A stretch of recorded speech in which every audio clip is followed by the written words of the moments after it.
got up to base camp, he wasn't sleeping well because he rented a sleeping bag there that I think was just like a knockoff shitty sleeping bag. So he was like the entire night I was either sweating my balls off or just freezing my ass off. You were or he was? He was. I actually slept pretty well up at base camp. I was getting like 8 hours of sleep. Welcome back to Oops the Podcast. All right, lots to unpack here. I got something for you. Please.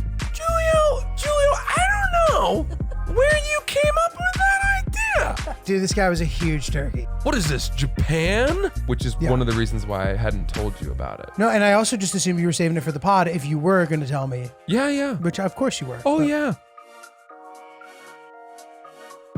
Ladies and gentlemen, fans of Oops the Podcast, I have an urgent announcement. We are graced today, of course, by Giulio Gallerati, You know. Ryan is really polite, Lynch, Chris Caso, as in Chris MP4. But we also have a world traveler extraordinaire, a climber of the highest heights, a man to whom no toilet is too dirty. Never out of bounds, never afraid to take a bite. Ladies and gentlemen, Guantanamo Bay, it's the Wonton Don, Donnie Does. Hey, how are you? Thank you for the intro. That was great. That was incredible. What's up, dude? I call him the Guantanamo Bay. I'm the only one who does that. I came up with that. That's pretty good. It's pretty good. Rolls Yeah. off the tongue. It does. Goes off the tongue, dude. Look at you, pal. How are you? I am great. Recently back from Nepal. Yes. The roof of the world. Yeah. Nice. He went to he hiked to base camp at Everest. I trekked. Trekked. Yeah. We don't say hiked I think trek is the correct verb. because hiking yeah. is underselling it. Yeah, because you can go for like a hike in upstate New York, you know? in one day. Mm-hmm. But Yeah. when you go to Nepal, you trek. We trek? Yeah. Okay. That's good to know.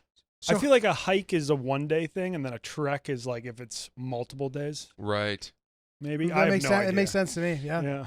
Now, I'm so excited to hear about this because So this many has been questions. something that has been on my bucket list for a long time. Now, I did not know that, so I didn't go there That's to okay. spite you or anything. Yeah. It was made clear to me that nobody cared enough about me doing it for the company to get behind it.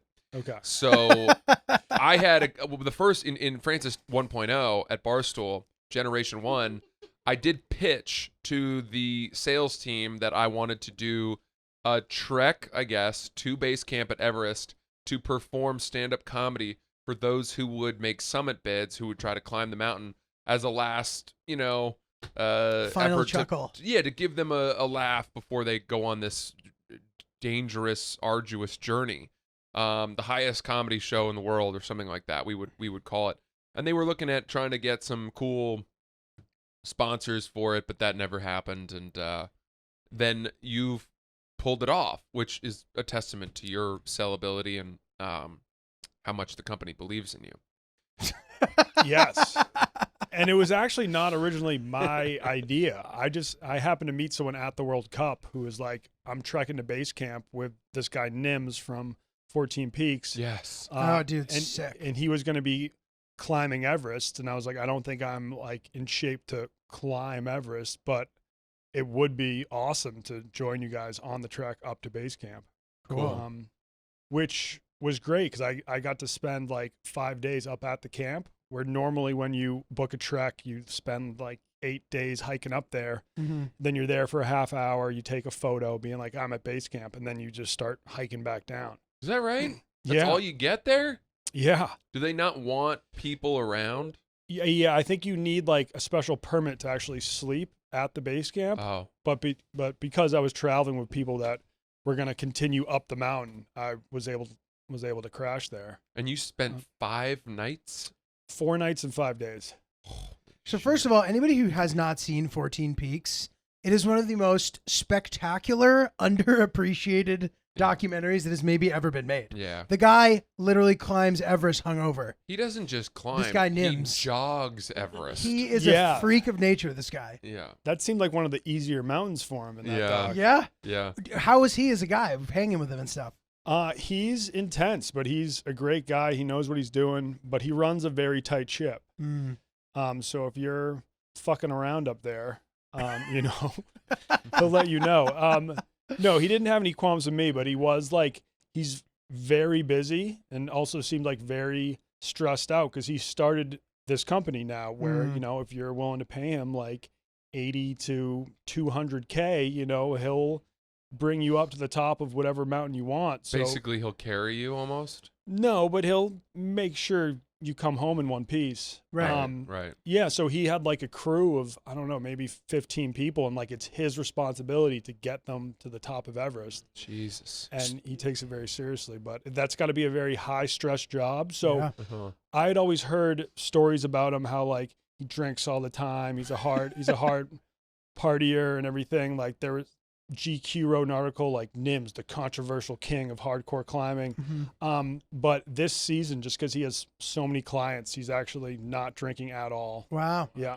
He's trying to stay focused. Wow. Cold turkey. Good for him. Yeah, this guy, the whole controversy around the 14 Peaks documentary was that he used oxygen above 14,000 meters? No. So above 8,000 meters is when you're Above in the 8,000 meters. death zone Yeah.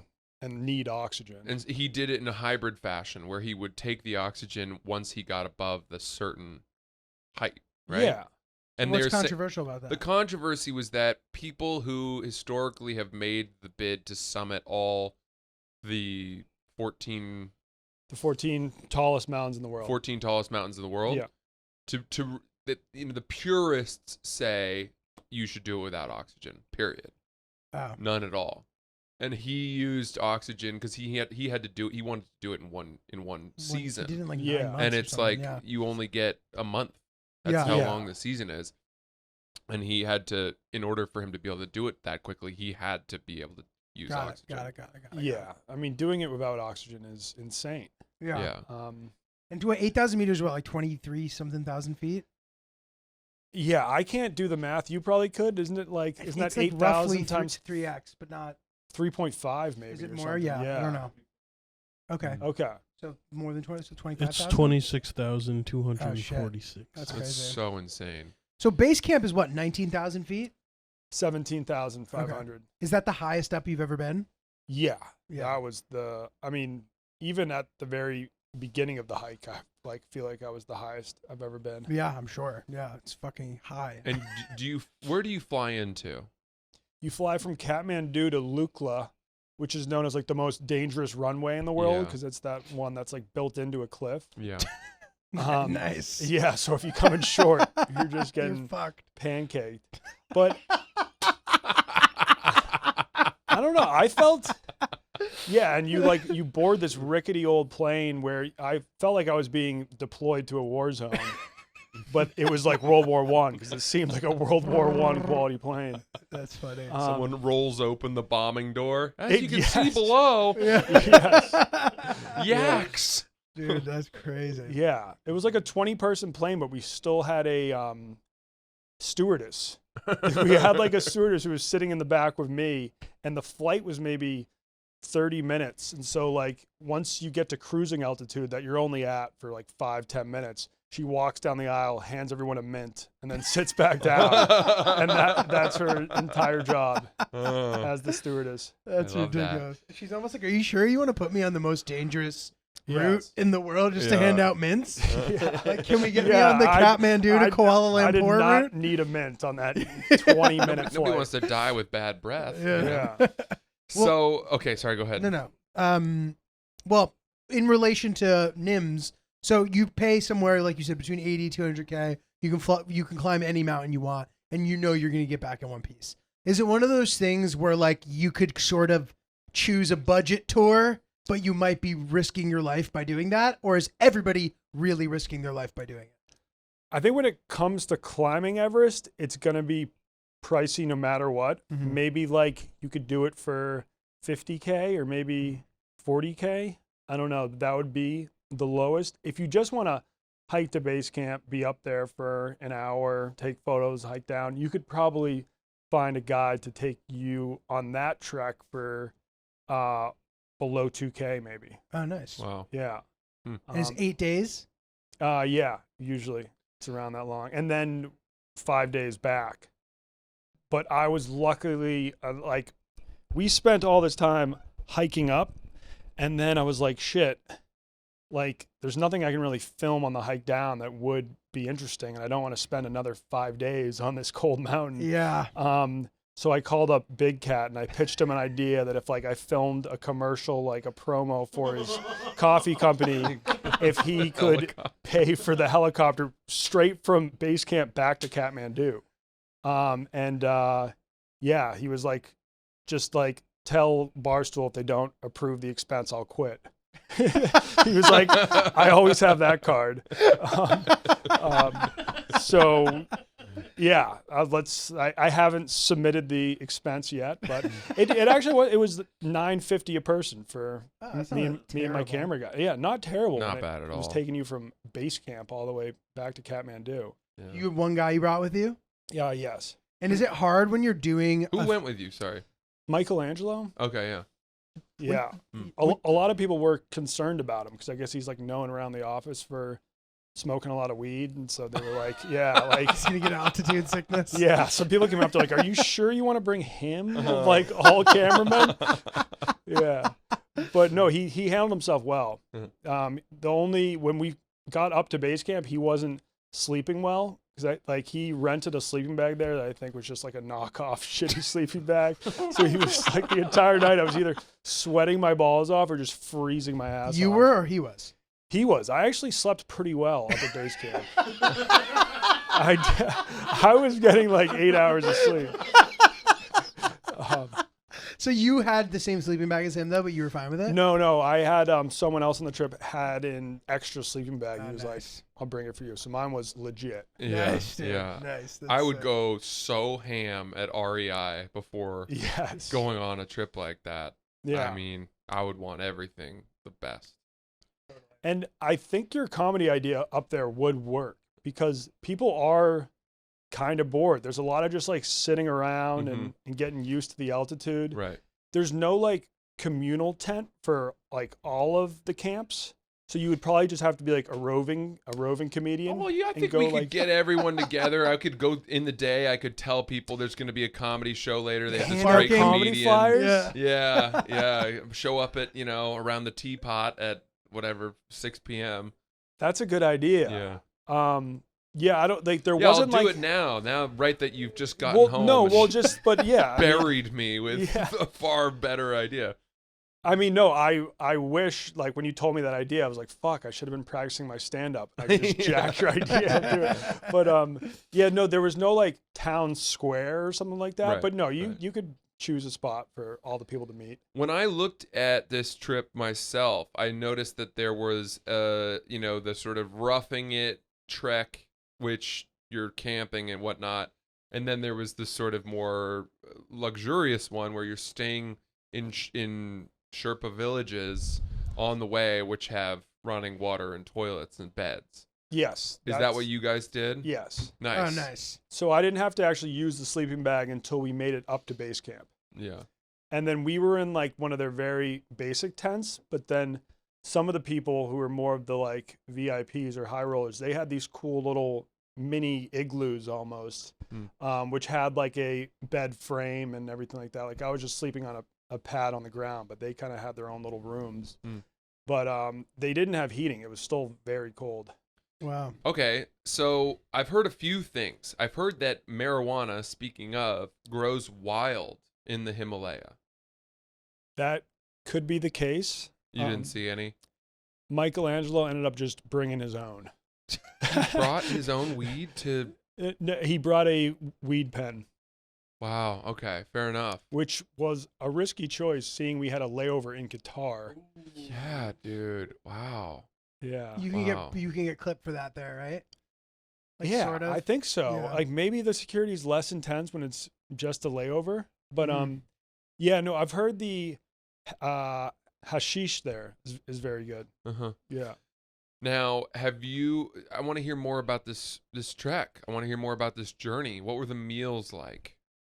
So we would eat at the tea houses. We would usually stop at one for lunch and then crash at one at night and have dinner there. Mm-hmm. It was good. I was eating a lot of momos, which are Nepalese dumplings. Nice. Have you guys ever had them? I don't think I have. I don't think so. They're Is it- amazing. They're very good. I had them in Hoboken before I left at an Indian restaurant. They were just on the menu, and I took a photo of them and used the caption like, "Ooh, Indian rangoons." And I had like 50 people in my DMs being like, "Those are not Indian. Those are Nepalese." Yeah. Those are So they take that very seriously, but they are delicious. You can get them veggie, chicken, or buffalo meat. Wow. Yeah. Those are Buffalo. the three options. Yeah, and then you could have them steamed or fried, Mhm. and or you could have them tossed in like a chili sauce, Oh, hell yeah. which was Ooh. Nepalese chili sauce is delicious. Mm. Is it spicy? Yeah, very spicy. You like that though. I do. Yeah, it Mhm. wasn't painfully spicy. Remember when we were in China and I had that cocktail that made it very hard for me to be around because of Yeah, how spicy it was? this was like an hour after you had landed, and I was like, I gotta take you to this place. It's got my favorite cocktail of all time. Uh-huh. It still is. It was called the Thai Zeed, but it was garnished with a chili pepper, and I think at some point the chili pepper had moved, and you put your lips exactly where. It just touched my lips. Yeah, where it had been on the glass. Yeah, Because they had sort of put it in half over the rim of the glass. It's crazy. And I took a sip, and then my lips. It was like someone was shining through a magnifying glass the sun on a specific part of my lip. yeah. Damn. And you were in very high spirits. You're like, yeah, I'm happy to be in China, and then like 20 minutes later, you were like on the verge of tears. being It like, was so bad. It was so much pain. It was Yeah. just pain. yeah, But that was a really nice restaurant. That was the nicest restaurant we went to the whole time we were in China. I think so. Yeah. Sick, dude. Lost heaven. Well, I have a question about just preparing technically for a trip like this. It sounds like, on the way up in these villages or whatever you were staying in, that they had a full setup. So it was like charging your batteries and shit, like ever something you need to plan for in advance. Like, did you need to bring extra stuff? Like, how did that all work? Like at first, you could just charge in your rooms, and then the higher you got up, they would then charge you to charge your Got things. So it wouldn't be too bad, but they might be like to charge one computer full would be $10 or something like Okay. that. Mm. And then, But then for all the gear, did that like add up? yeah, it would. Like when we got to base camp, they were like, okay, you can charge all your stuff from like 6 to midnight, Got 6 it. p.m. to midnight. So then we would just make sure to charge everything there, and that wouldn't cost us anything. Oh, nice. And there was pretty solid Wi-Fi until you got up to base camp, and then they were like, it's $50 for 48 hours, but the Wi-Fi would like barely work. You could maybe post a photo, but not a video or anything. Mm. God Interesting. forbid. Yeah. And so I was with a guy who works for SpaceX, and he had a Starlink device, but like he couldn't get the government to like sign off on the permit Wow. to be able to use it up there. He might he's going to be climbing Everest in a week, and he hopes that he gets the permit approved by then, so then he could do some sort of like live stream at the peak, which That's would be crazy. which would be wild. Can you tell me more about this device? I don't even know what this is. A Starlink? That's Starlink Elon- is the yeah, is it's the cool. Wi-Fi that that SpaceX wants to make universal. So it's like satellite Wi-Fi. He thinks it'll be huge with third world countries, so you can be Hell in the yeah. most like rural places, and you don't. perfect Wi-Fi everywhere. Didn't Yeah, he give it to our military too? Wasn't that part of I it? I think he just handed a lot to Ukraine. Oh, maybe. that's what it was. Yeah. Yeah. That's fucking It's crazy. pretty cool. That's sick, dude. So then, yeah, I mean, that would literally solve so many of my problems, like as a traveling person, because a lot of the time I'm like, if I can't talk to anybody, they're going to be worried. So it makes me not want to go. Yeah, and I've always wanted to do live streaming Yeah. on my travels. That's what Andy Milonakis does. He was Mhm. like the first person to do it, and now he's huge in that field. But just to get the streaming backpack, and then you need to be paying for like unlimited data plans, and depending on the country you go, you need to get completely new plans Yeah. and have like a Wi-Fi router in the bag. It was like, I tried to pitch the company. I was like, I would like one of these bags, and they were like, I don't know, it's too complicated or too expensive. Mm-hmm. So so I don't understand. So if you have the bag, then you can just do it. Yeah, and you can just so he'll just be live on Twitch walking around a foreign country, and then But you need like the proper connection and, like you said, unlimited data and all that shit. Yeah, and so you can buy these like pre-made streaming bags that make it easy, That's but crazy. they're pretty pricey. Wow. So then, if you were doing that, if you were live streaming, would you also be shooting content while like during that all, or would you like take turns? Yeah, I would probably take turns. Yeah. It'd be like, oh, at this time I'm going to be doing like a 4-hour live stream and not also be filming content Right. then. Right. But yeah, when I was living in Venice, I ran into Andy Milanakis there, and he was So doing sick. a live stream, and then he was like, yeah, you can just like hang out with us for the next few hours. And like, he would just be like sitting down at a restaurant eating food, and like all of his fans would be watching him. They'd be like sending him money and stuff. That's And cool. then he'd be like, all right, crazy. now I'm going to like walk for a half hour, then like sit down at a bar and have a drink. And like, he wasn't doing anything crazy, but Right. just had all these like viewers just tuned in. Watching him. Yeah. Weird. That's fucking crazy. Dude, I gotta say, you have a lot of energy. You have a lot of energy for a guy who seems like he also has fun. Do you just like really enjoy doing all this shit? Like, do you ever get anxious or stressed or? Yeah, but I don't know. I feel like I could get more anxious or stressed once I'm back home. Interesting. And then it's like, oh, you have all of this footage. Now you need to turn it into a series and stuff. And yeah, long days sitting at the computer, as you know. I know it well. It's terrible. Yeah. But when I'm actually like on the road, there's just so much going on that like, yeah, I kind of stay in the moment. I mean, I would love, like, if we had an official sponsor attached, then I probably could have been able to bring a producer, and that would have like made things a lot easier. Totally. But like, I think about that. like at the time where it's like I'm the one in front of the camera, but I'm also like trying to produce it You're too, masterminding like the production. organizing it, do some research on like if we have a couple days off, oh, what could we film now? Yeah. And yeah, it's like it can get pretty stressful. That's an interesting point, though, because even though it is stressful, you're so preoccupied trying to make sure you think of every single thing so that when you get home, you're not like, how did I not think of that? By not having brain space to like, I don't have time to like worry or be stressed almost, it feels like. Yeah. Like I'm, like you said, I'm like very in the moment because I'm like, how do we optimize this? Like make this the best it can be. And like at the end of those days, I'm like tired in this way that like I don't experience in any other part of my life. It's interesting. Yeah. And usually there's a moment after all trips where I'm like, oh shit, I should have filmed this or whatever. But yeah, you just kind of have to learn to live with that. Guys, we got a new coffee in our life. We sure do. And I never thought I'd see the day, but here we are, switching over to the absolutely delicious Stella Blue of Big Cat fame. Stella Blue coffee, absolutely delicious, versatile, smooth, delicious. Yeah. All your coffee needs solved immediately. This is no gimmick. This is no gimmick. This is really good coffee. I have a couple of bags, and I've been drinking it every morning, and I say to myself, holy smokes, I'd pay a lot of money for that. I've been drinking. I've been drinking. Stella Blue, Stella Blue, Stella Blue, Stella Blue, Stella Blue. We really love this coffee. You know, you guys know us. We've been big coffee drinkers for a long time, and Big Most Cat, of our adult lives. yeah, Big Cat came out with an incredible coffee, and he did not cut corners. He did a lot of research, a lot of tasting. I asked him, I said to him, I think this tastes like, and I named another really well-known and well-liked brand.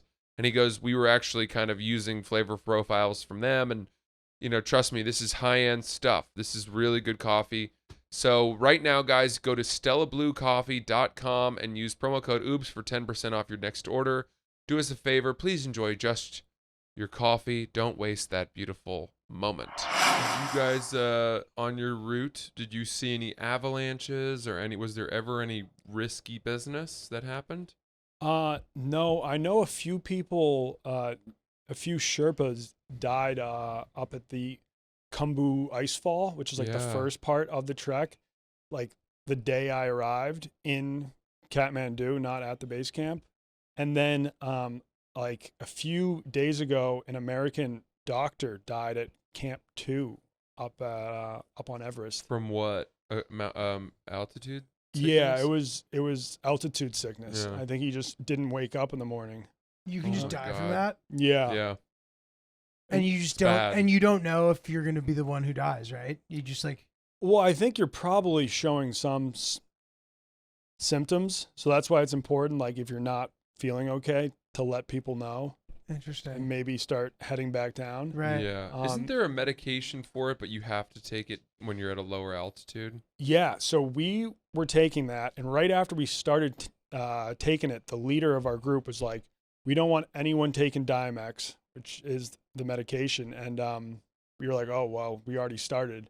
But I think that was more geared at the people who would be climbing Everest, because if Got it. they're like on the mountain for 40, 50 days, yeah, like, That's how long it takes. yeah, it's insane. I didn't know that. What? What? Yeah, What? tell Because- them what you told me about how you gotta like climb to Camp 1 and then back down. You climb to Camp 2, you climb back down. Yeah, like online it says the average time it takes people to reach the peak after reaching base camp is 41 days. Holy fuck! that's- Yeah, What because the they keep fuck? on hiking up like a quarter of the way, then back down, then a half the It's way. all to Why? back down. acclimatize you. Yeah. Wow. Because being up that high is so bad for you. It's such a bad Yeah. thing for your body that you just can't. So if you could handle it, how fast could you do it? Well, that's what Nims did. Yeah, He was like, he's just like perpetually acclimatized. yeah. Yeah, but like, how long did that take him? I just Um, literally don't know. I think Well, he summited Everest in like 3 days. Yeah, and yeah, he climbed all 14 in 7 months. Yeah. That's Um, crazy. but yeah, I think they don't want those people taking the medication, because if they forgot one day, all of a sudden their Toast. body would be fucked. But I knew we wouldn't be there for too long, so we were taking it, and I think it helped. 2 people in our group did have to go back down.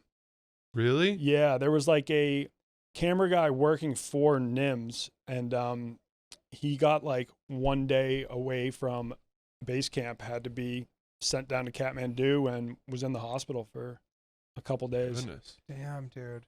Have you ever watched the Ewan McGregor travel series?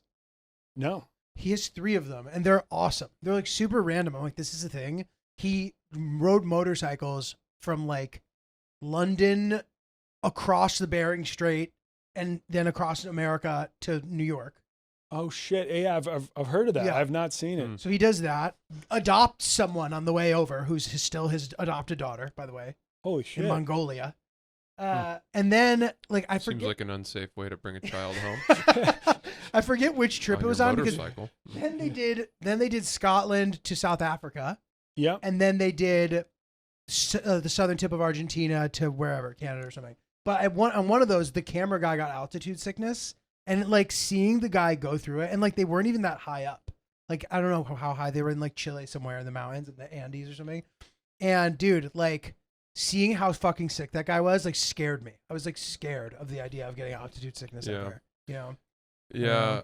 I think about when I go to, and I'm not making a joke here. I think about when I go to fucking Vail or Beaver Creek, and how even then, you know, Yeah. after you go to bed that night and you wake up the next morning and you've got like dried blood in your nose, Yeah. and you've got a headache, Yeah. and Your toiletries are just shooting out of there. yeah, yeah. You're getting blasted in the face by your conditioner. It's such a different experience than being at sea level, and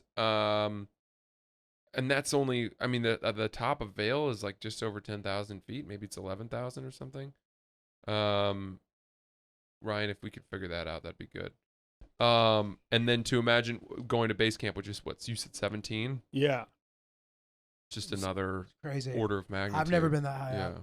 You got to drink a lot of water. water. Yeah. You gotta have a ton. And of you're water. still dehydrated, right? Yeah. There was one day up there where it's the Sherpas 1 day off, and it's called the puja ceremony, where you bless all of your gear right before you climb the mountain.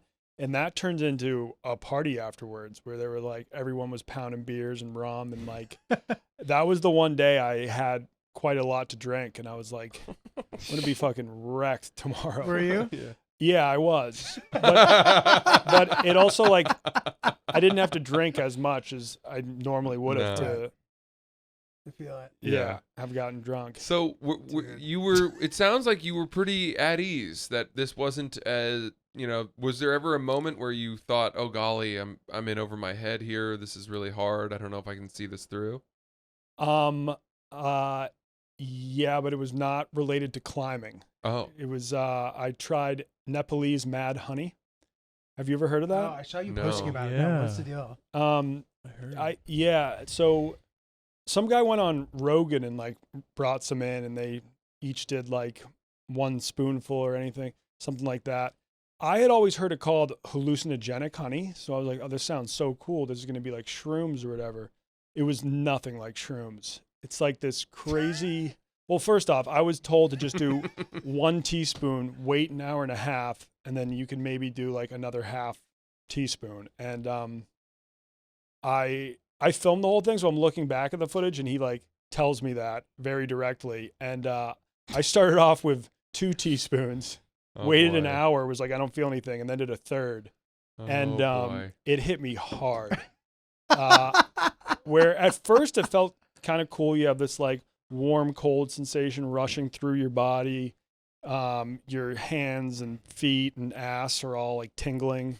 Nice. Dude. And at first it was like, oh yeah, this is sweet. But then after an hour, I don't know, like started puking violently no. Oh God. for like 4 hours. No. At one point I was on the floor and I was like asking Michelangelo, like, I think at one point I was like, should I go to the hospital? Or like, I was telling him to research if there's any like cures for mad honey poisoning. But yeah, I think I just eventually got it all out and woke up the next morning feeling cleansed. Nice. But Wow. that was the one time where I'm like, yeah, I'm fucked. And we did film a lot of that. Michelangelo was like the following morning, I was taking a look at the footage and I was like, oh, you should have filmed me on the floor more. He was like, dude, I was terrified. Yeah. But But that dude, it's funny. He That's a filmed me role some. reversal because you said the same exact thing about White Sox Dave. yes, That yeah, you should have filmed yeah, it more, but you were terrified. Yeah. And it is funny. Exactly. I know what that feels like. And when there's like an obvious way you could have done something, but Yeah. in the moment you're scared to do it, Yes. and it yeah. feels impossible. And later you're like, why didn't I do that? But Yeah. I understand that feeling well. Mhm. I understand that feeling very well. But no, in terms of the hike, I felt pretty good. It was kind of just Don't the. you mean Trek? Yeah. Fucking guy. Yeah. Well done. Well done. But yeah, in terms of the trek, it was just like the second day where I was falling asleep and you're like trying to catch your breath. Like, so you Yeah. like doze off and then you're like, Yeah, I know that feeling. but like, I think maybe it was the medication or just my body slowly adapted to it. Solid, dude. Yeah. And what, like, if you were to get sick on the mountain, would that be like a huge problem? Like, no, I on think the way so. to base camp? No, because you have to buy travel insurance. So I think if I got sick, they just would have medevaced me out. Oh, nice. But I think I got like really cheap travel insurance because they were like, don't you dare call a helicopter before calling us first. And we'll let you know if you are sick enough to warrant a helicopter out. Got it. I was like, how are you going to like know over the phone? Right. Yeah. Oh, damn. That's pretty crazy. Man, I'm excited. I'm excited to see some of that experience. I mean, the vistas and the topography, that's the reason most people go, right? Is the scenery. Yeah, so that's why even if you were doing the trek where you only stay at the base camp for a half hour, it would still be worthwhile just for the vistas you're seeing on the trek up. Right. Yeah. So the trek up, are you literally just like walking the whole time? Yeah. So you maybe walking like 5 to 6 hours a day, and only like one of the days or two of the days where it was actually tough, where you're going up really steep terrain. Most of the trek itself wasn't too hard. It's more just like trying to adapt to the altitude, which is tough. Got it. That's why most people don't take helicopters into base camp. Yeah. Right. Like, yeah, that would You be need that wild. Hike, Yeah. that trek in to acclimatize. They even say with like Tibet, like the train is the better move because if you fly in, you don't get as gradually used to going up or whatever, Mhm. which is interesting. Interesting. As far from like a physically challenging perspective, is this toward the top of the most challenging physical trip you've ever done? In terms of like trips I've done for work, yeah, I would say so. But I think I've probably done harder physical things. I'm trying to think of what that would be, but I don't know. Right. I really wanted to continue up, not to climb Mount Everest, but there was another peak, Lobuche, which there was like 6 people up at base camp who would be climbing that. And that's like a 6,000 meter peak, which I was like, okay, I think I could do that. But it would have cost an extra like 6,000 per person, which we didn't have in the budget. But I talked to the people who climbed that, and like this one dude who was a boxer in the UK for a while, he had climbed Mount Kilimanjaro, and he was like, that was the hardest thing I had ever done. Wait, Climbing the 6,000 meter one? Yeah. Yeah. Mm-hmm. Mount Kilimanjaro seems like a more doable mountain. Yeah, I know I'd like to do. losers who have done that. Yeah. And now there's like full good Wi-Fi on it. Oh yeah. That's like a new thing they're rolling out to like try to boost tourism. But yeah, Tanzania is like a father-daughter hike. Okay. Or not, I mean like Kilimanjaro. Yeah. It's doable. I don't think it's as tall as base camp is. And it's also like a different climate and stuff, obviously. Mm-hmm. Yeah. I think You can it's do that in a week. 17,000. I think it's like a 7-day trip up down. Sounds like Um, fun. So yeah. what's the timeline for your stuff? Like when are you going to start putting videos out and stuff? Um, When can we expect? We filmed a few vids just around Kathmandu that I'll probably be dropping soon. I might drop the Mad Honey video next week. Cool. Nice. But yeah, I don't want to drop the trekking videos until like at least 3 or 4 of them are done. And then, so yeah, we'll have like 4 vids just filmed around Nepal, and then like 6 vids will be more focused on the trek. Sick. That's awesome, dude. And do you usually arrange it like day by day? So like, do you have a goal to be like, each day I'm going to make a video? I'm just like curious about your process, being a person who like does some similar stuff. I'm not trying to like compare myself to you. Like you're like the GOAT. So But, for the like, it's trek, it was inspiring kind to hear. of simpler than some trips I do, because some trips it's like, okay, how do we break these up into a series? But with the trek, because there's like a starting point and an ending point, then it was easier to think about how to divide it up. So yeah, like the first day is going to be a video. The second day will be a video. Day 3 and 4 will be a vid. Got it. Day 4 will be a vid. And then like day 5 and 6 just up at the base camp. Or like, I'll definitely do 2 videos that are just filmed at the base camp. Sick. That's awesome, I'm pal. excited to watch him, dude. Yeah, I'm really pumped to see it. Guys, we got some merch coming down the pipeline very soon. We're finalizing the designs. We're ready to get that out to you. And I'll tell you what, man, when you are sending merch out and shipping stuff, it really helps to work with a company that makes it easier to do that. And that's why ShipStation, we think here at Oops the Podcast, is a great option. They're so valuable to my life. I love ShipStation. Yeah, when it comes to saving money as a small business owner, every little bit helps. ShipStation gives you access to discounts of up to 84% off of USPS and UPS rates. You can manage every order from one simple to use dashboard. Yeah. It's really helpful when you're sending out anything, especially if it's bulk and all this nonsense. Like, it really helps to have a one-stop shop to sort of optimize your shipping needs. Yeah. Worry less about the bottom line when you save money with ShipStation. Go to ShipStation.com and use code OOPS today and sign up for your free 60-day trial. That's ShipStation.com, code OOPS for a free 60-day trial of ShipStation. Let me ask you this. The general demeanor or makeup of the types of people who are planning to summit Everest. What kind of people Dude, does it attract? That was actually my favorite That's a part good of the question. trek. And I think it's because I was traveling with elite exped that, all of these people either had a big sponsor or were pretty wealthy themselves, but it was the most like random assortment of people. Like this one dude was a professional gambler from Mongolia who lived in Singapore. He was a professional baccarat player. Wow. Yeah.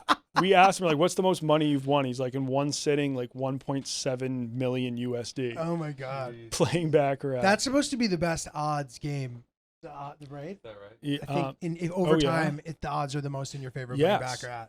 I've never met a non-Asian person who Yeah, plays. same. Yeah. I think Phil Ivey famously got in trouble for defrauding a casino by playing Baccarat. Really? And he made them use a deck of his choosing or something, or his own dice, and then he won millions of dollars. Oh, Oh that's sick. shit. But it was controversial. That's a flex, dude. We should learn how to play Yeah. Baccarat. Yeah.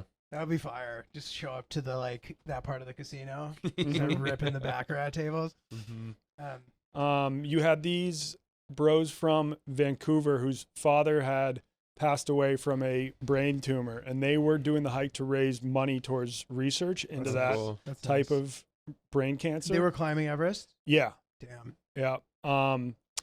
Ilya Kovalchuk's wife. What? Wow. You know? That's Oh yeah. insanely random. And she was trying to summit. Yeah, and not only was she trying to summit Mount Everest, she's trying to do the 7 peaks where you climb the tallest mountain on every continent. Wow. And this was God. going to be like her 3rd or 4th. And she just loves it.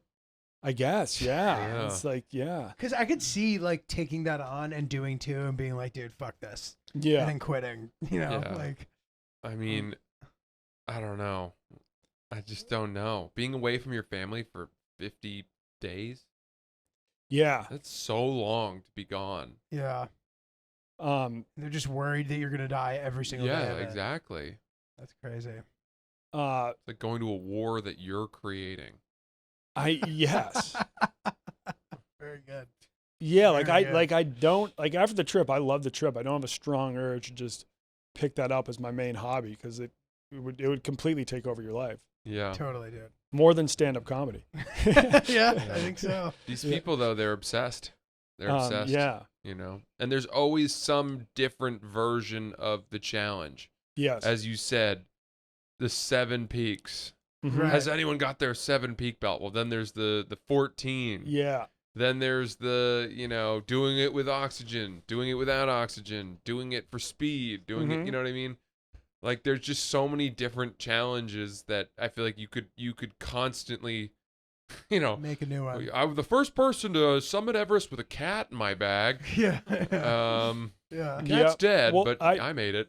I was with the guy who's trying to become the first Native American to summit Everest. Wow. And Oh, I saw you post that. Yeah. he was a very cool guy. He's a surgeon out in South Dakota.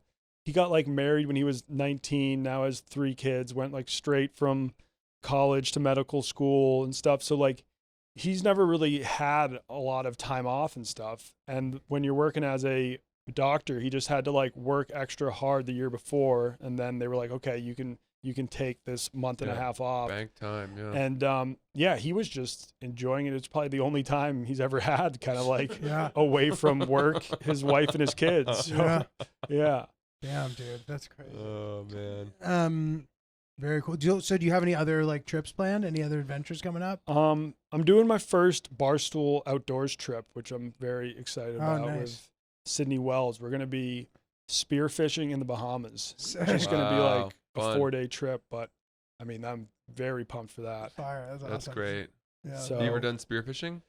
once before, Yeah. it was when I was in the Bahamas.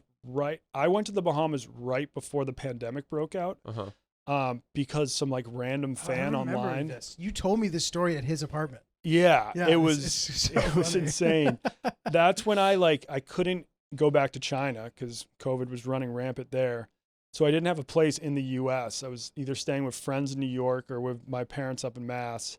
And this random guy was like, "Hey, if you want to stay at my place in the Bahamas, I have to go to Canada for 2 weeks, and you can just cat sit for me." So we were like, "Sweet, let's do it." I talked to him on the phone once. He was like, "Oh, I'm friends with Large's neighbor." And then I asked Large, I was like, "Is that guy your neighbor?" And he was like, "Yeah, but we're not friends." I don't know. And yeah, he was so we arrived in the Bahamas, and then 2 days later is when COVID went nuts around the rest of the world and everything shut down. So then he was like, "I can't travel to Canada anymore." So then we were just living with him Oh my in the God. Bahamas for 2 weeks, but I had a chance to spearfish on that trip. Sick, dude. It's cool. Oh man, I've done it one time when I was in Hawaii.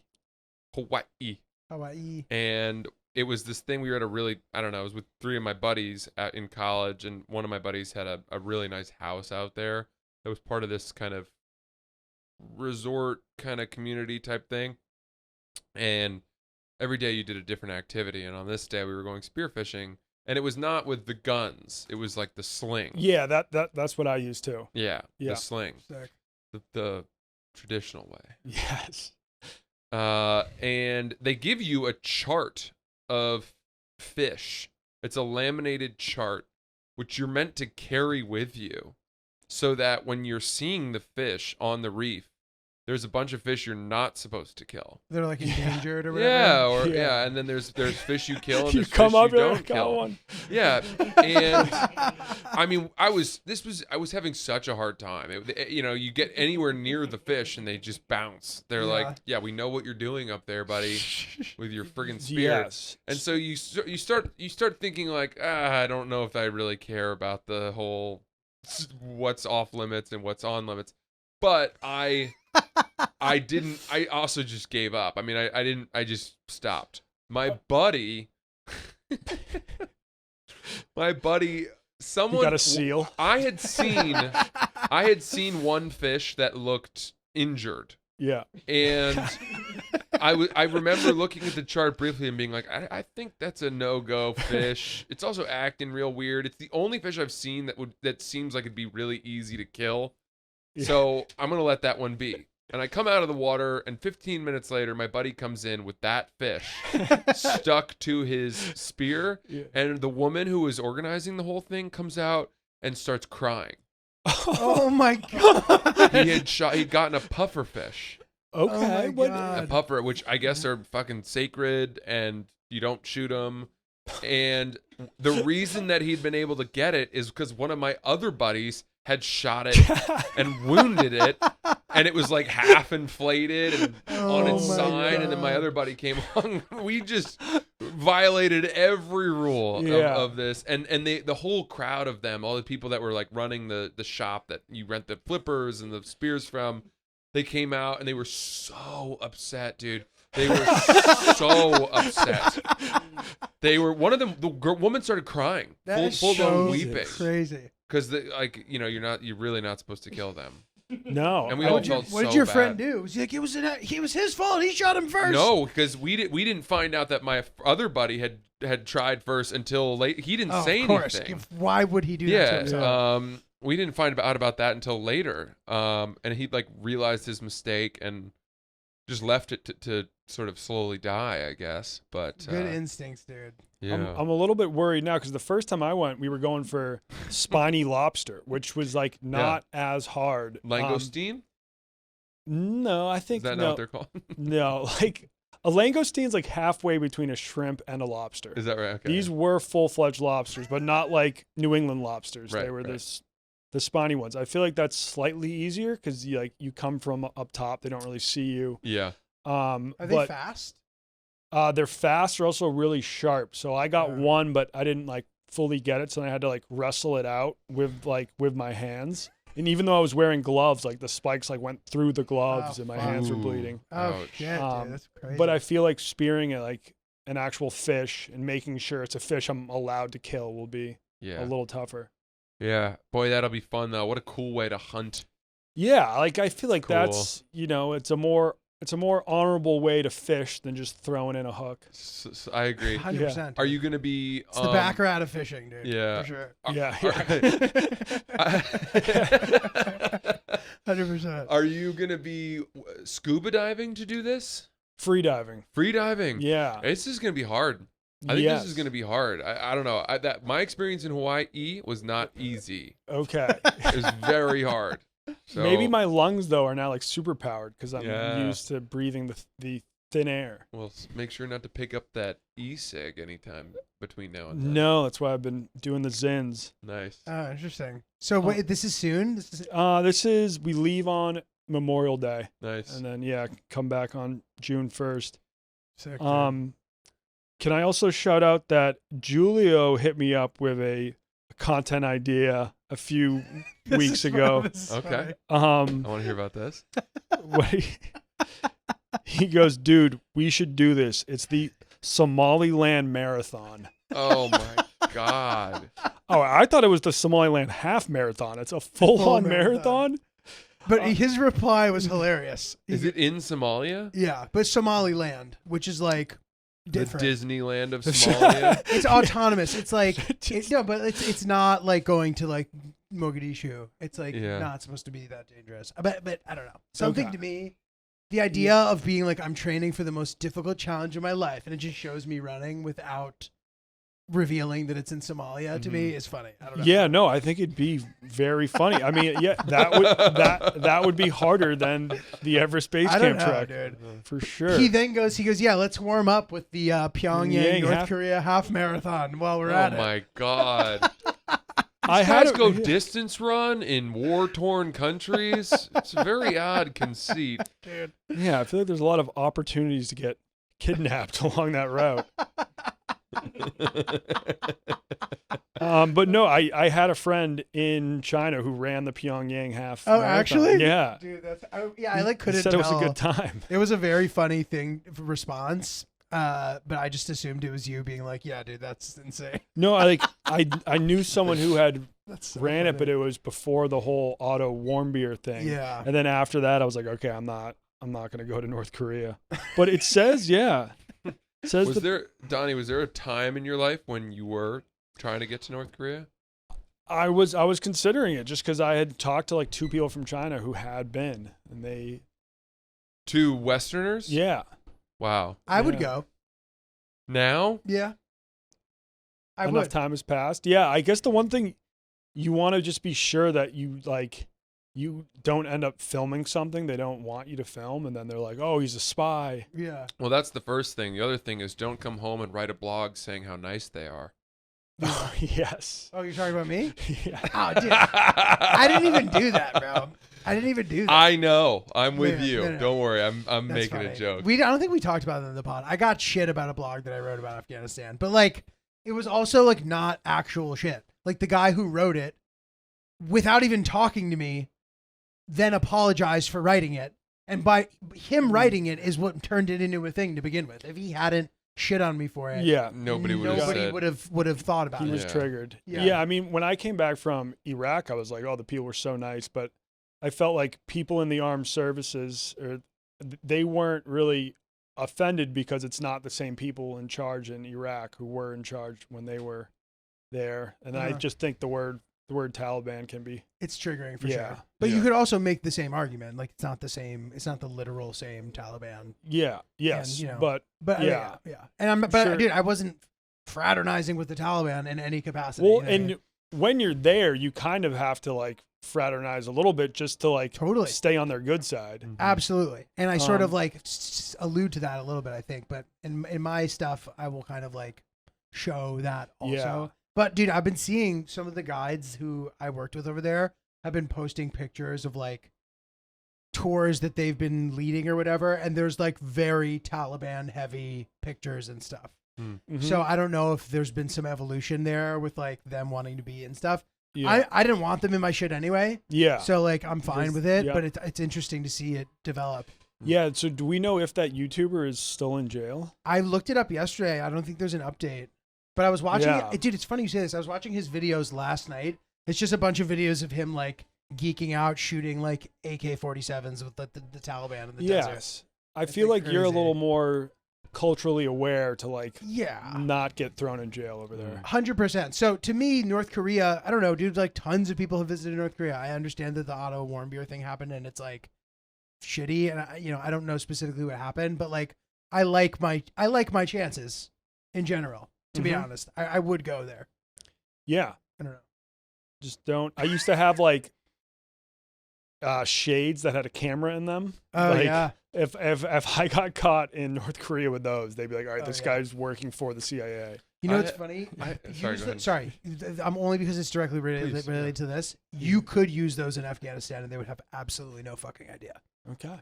Just if you end up going Yeah. there. They will have an app. They didn't even know what a camera was, dude. Yeah. Like they did, but you know what I mean? Like they Mhm. weren't threatened by the microphone. Yeah. They're like, oh, whatever. We don't know what that is. So just saying. I wore a pair of those to do a Scientology personality test Really? Really? in a Scientology center. Where's this? Well, the problem was that it was so normal and they were so nice and normal that it wasn't even worth releasing. Oh, that's how they get you. And this was a time when Yeah. You just joined and Yes. said, Yeah. Going Clear had just come out, the book, and then the HBO documentary revealing the horrors of the Church of Scientology. And so everyone was sort of under the impression that Scientology was this horrific cult that, oppresses and lives behind a curtain of silence. And I went into a Scientology center to do the opening kind of thing. I guess it's called a personality test. And I wore those glasses and tried to create a video about it. And they were just like really nice and normal. So I was Crazy. like, well, I'm not going to release this. This is boring. Yeah. Did you get your like thetan level taken? I don't even think I got that far. They just had me do this like 5-page, 150 question, multiple choice question where they're trying to figure out stuff about you, and then they give you the results and tell you what it means about the type of person you are. Okay. do they ask stuff like, on a scale of 1 to 10, like, how attracted are you to men? I'm just curious. Like, does it get into shit like that? No, it was all over the place. The Yeah. questions were all over the place, and there was a lot of redundancy. I remember thinking that, they'd already asked me like 6 versions of that particular question. Gotcha. So it felt a little not well organized. Interesting. But the woman who was dealing with me was really normal and kind, and was hardly trying to make positive propaganda for the Church of Scientology at the time. So I just decided not to release it. Well, I guess like to close out this part of the conversation, that is generally my biggest fear with traveling, is like making some kind of mistake where I end up in this limbo state where now time goes by and I'm still there and you know what I mean? That to me is my biggest fear. You would gain a lot of subs though during that limbo time. During that time? Your subs would just be racking up. Shooting. Yeah. It's a good way to look at it. Worth It's it. a good way to look at it. Awesome. Well, that's Donnie Does, guys. And Donnie, thank you for joining us. Everyone can keep a lookout for your incredible videos and subscribe to your YouTube channel. Anything you want to plug? Yeah, just subscribe to the Wonton Don. You can follow me on Instagram or TikTok too at the Wonton Don. And thanks for having me. And Always a good luck in pleasure. Colorado. Thanks, brother. Yeah. Appreciate you so much. That's Donnie Sweet. Does, everybody. Have we got any facts with Ryan? Facts with Ryan? Where they line? So hikes can be day or multi-day trips, but often tend to have multiple stops at a base. Trekking, on the other hand, tends to be out in the untamed nature where anything goes. Excellent. I think that was in line with what you guys were saying. Yeah. That was yeah, what yeah. you said. Yeah. Took just under 9 days for NIMS to get to the tip of Everest. Vail is 8,150 feet tall, and in 2021, 493.4 thousand people participated in boxing in the UK. Very nice. I think. That is a great segment. I feel like more podcasts should have that. Yeah. So much shit. Yeah. Yeah. It is good. I'm thinking Good that fact check. measurement of Vail is from the base of Vail to the top, which does not mean how high it is above sea level. Because I think Vail is higher than 8,100 feet I think above sea level. I can look it up, but I think it's 1,000. There you go. 11. That's exactly what I said. 11,000 feet. Look at me. Facts with Ryaning. Facts with Ryan. Awesome. Oh, yeah. Yeah, you're exactly right. Dude, Donnie, thanks for coming through. Thanks, man. Take it Donnie. easy. Guys, you can catch me performing live stand-up comedy tomorrow night at the Charlestown Casino at Charlestown Races, the Hollywood Casino, with Little Sasquatch. One night only, one show. We cannot wait. We're gonna be, hanging out and gambling and stuff with fans after. So come hang with us. And then I'll be in Pittsburgh at the City Winery on June 18th and 19th. That's a Thursday and a Friday. And then I'll be in Spokane and Tacoma in July 19th and 20th. All tickets for these are at francisells.com. And the final leg of the tour is in the fall. All the big cities come out to that too. Julio. Sweet. Yeah, I'm in Stress Factory, New Jersey on the 17th of May. Laugh Boston, the 25th. Then in the middle of June, I'm in Raleigh, Nashville, and Atlanta in consecutive days. I think it's like 13th through the 15th or something. But check it out on my website, notjulio.com. Then in Austin in July, and a bunch of stuff like Francis said as well in the end of the summer and the fall. Look forward to seeing you to the show. And that is all.